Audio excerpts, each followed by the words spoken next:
ধাতব ধর্ম হইল এই পারমাণবিক ব্যাসার্ধ অথবা সাইজের সাথে সমানুপাতিক সম্পর্ক।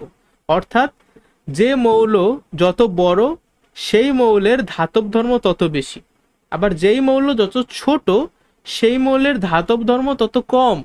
এছাড়া তোমার যত পর্যায়বৃত্ত ধর্ম আছে, অধাতব ধর্ম বলো, আয়নীকরণ শক্তি বলো, ইলেকট্রন আসক্তি, তড়িৎ ঋণাত্মকতা, প্রত্যেকটাই সাইজের সাথে ব্যস্তানুপাতিক সম্পর্ক। ব্যস্তানুপাতিক সম্পর্ক মানে কি, একটা যদি বাড়ে আরেকটা কইমা যায়। অর্থাৎ তুমি এখান থেকে সাইজ বাড়াইলা, সাইজ বাড়লে কি হইবে, অধাতব ধর্ম হ্রাস পাবে। এখানে তুমি সাইজ বাড়াইলা, আয়নীকরণ শক্তি হ্রাস পাবে, ইলেকট্রন আসক্তি হ্রাস পাবে, তড়িৎ ঋণাত্মকতা হ্রাস পাবে।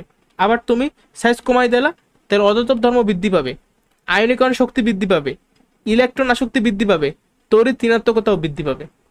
বুঝছো? তাহলে সাইজের সঙ্গে এগুলো সব ব্যস্তানুপাতিক সম্পর্ক। শুধুমাত্র সমানুপাতিক সম্পর্ক কার? ধাতব ধর্মের। সাইজও বাড়াবা,